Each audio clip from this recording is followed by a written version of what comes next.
Restructure Nigeria before 2027. The current system is failing. Northerners tells TInubu. Interesting. This is a good move anyway. Welcome back to Prospect Channels TV. If you are just joining us, please kindly subscribe to this channel and don't forget to give us a thumbs up.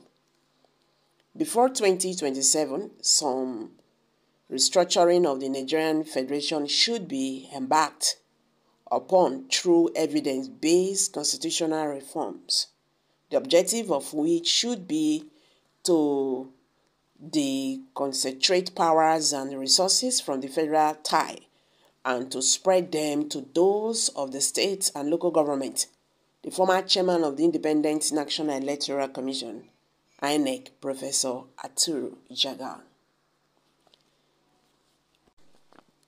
Jega urged the Nigerian leaders to learn from the best practice model federations such as India, Canada, and the US in the areas of revenue generation and sharing and adopted to our local contexts and circumstances. Professor Jega, who was a guest lecturer at the media match convocation of the Bauchi State University graduation on Friday, spoke on the theme Safeguarding Nigerians' Future, Prioritizing Citizens' Welfare and Security Amidst Challenges. He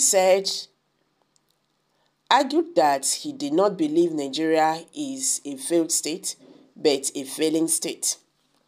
Just like the structure of the Nigeria Federation, the structure of the Nigerian economy has a colonial origin, primarily designed to meet up with and satisfy the economic interests of the colonial power long after colonial rule has ended.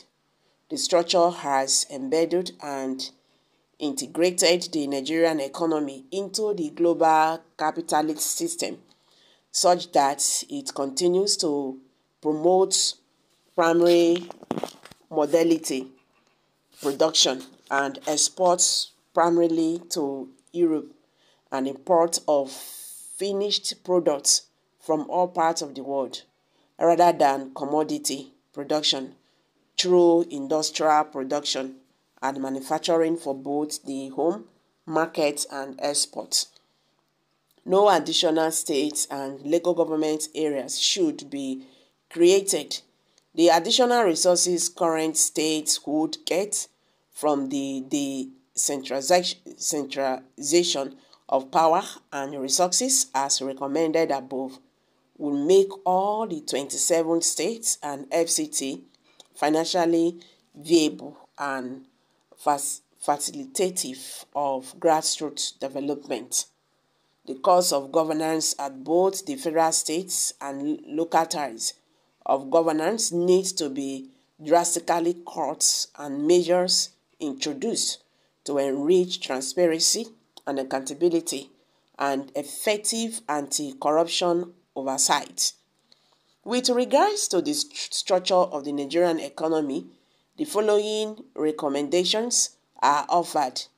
Serious reform measures need to be introduced to diversify Nigerians' earnings from independence of exports of crude oil, to expand investment in agricultural production and agro-allied processing both for the home market for export, and revive, expound, and reposition our industries and manufacturing enterprises for production, both for the home market and for export, he said.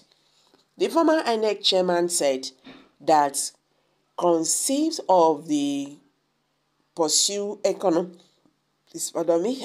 growth and people-oriented development strategies independent of the influence of IMF and the World Bank, relying on implementable development plans which are realistically implementable within the limited time frame.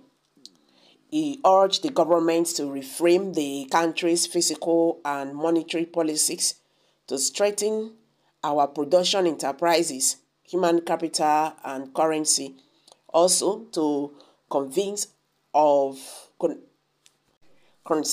of and implement employment generation as well as entrepreneurship development strategies to help constructively address the youth block in Nigeria. Nigerians should become more actively involved in South-South cooperation and development initiative, in particular in the BRICS. With regards to addressing systematic and governance changes, it is recommended as follows: amend the Electoral Act 2022 so as to remarkably to improve upon the legal framework for future elections with integrity. In particular, pay attention to reforming the role of political parties in the leadership recruitment and candidate selection processes. Pursue reform to improve and protect the integrity of the judiciary as well as found a way of inserting them from the corruptive politics of electoral dispute resolution through litigation.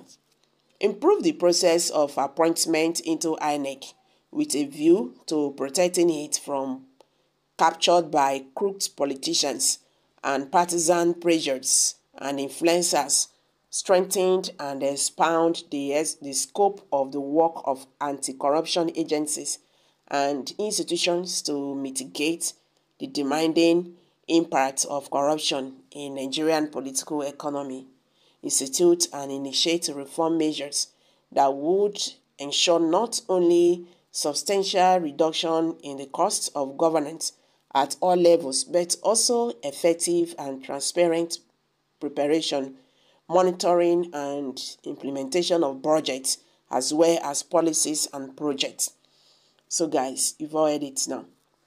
If they can do this, Nigeria will become, one of the best countries in Africa once again. So guys, let's hear from you. Kindly share your thoughts below the comment section. If you're just joining us, don't forget to subscribe to this channel. Share this video so that Nigerians will understand what is going on in the Nigerian political landscape. Thank you.